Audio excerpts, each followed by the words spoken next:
Kalau awak nak beli beratus kilo pun boleh saja. Hak mana hak baru nak starting buka bisnes perfume. Lepas tu awak tengah mencari party perfume lah ni. Nak cari bahan-bahan mentah untuk buat perfume. Awak jangan risau. Dekat Encash ni kita ada pelbagai jenis raw material yang awak boleh ada. Tak tahu lebih lanjut. Dan ni kita naik lori. Kita nak pergi hantar barang ke customer kita. Kita nak hantar party. Kita nak hantar botol kosong. Jadi kalau awak nak tahu lebih lanjut, stay tune video ni. Okey, ni kita sampai dah dekat showroom Encash Perfume. Jadi kita nak tunjuk dekat awak gapo ada dekat Encash. Jom kita masuk.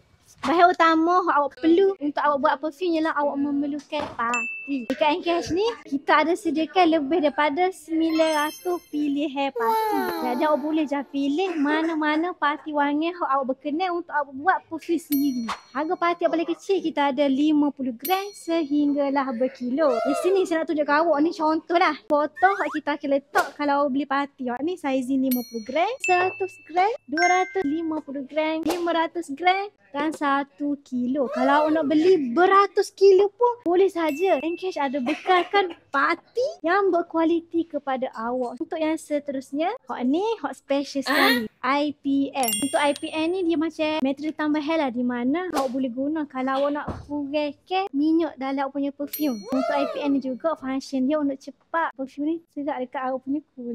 So untuk IPM ni kita ada dua pilihan lah. Sama ada awak nak beli IPM pure ataupun IPM hot mix. Di mana IPM hot mix ni kita dah campur siap-siap untuk awak alkohol, IPM dan juga preservatif. Untuk harganya pula kita juga ada harga dekat kita punya skrin nanti. Kita adalah pelbagai harga. Kita ada untuk harga parti dan juga untuk harga IPM mix. Ataupun kalau awak nak lagi mudah, awak boleh saja klik link di bio saya atau mana-mana tim yang ada dekat Encash. Jangan lupa dengan tagline saya, ketahanan dan keharuman wangi awak keutamaan saya. Ingat tagline saya, ingat Encash Perfume. Bye-bye.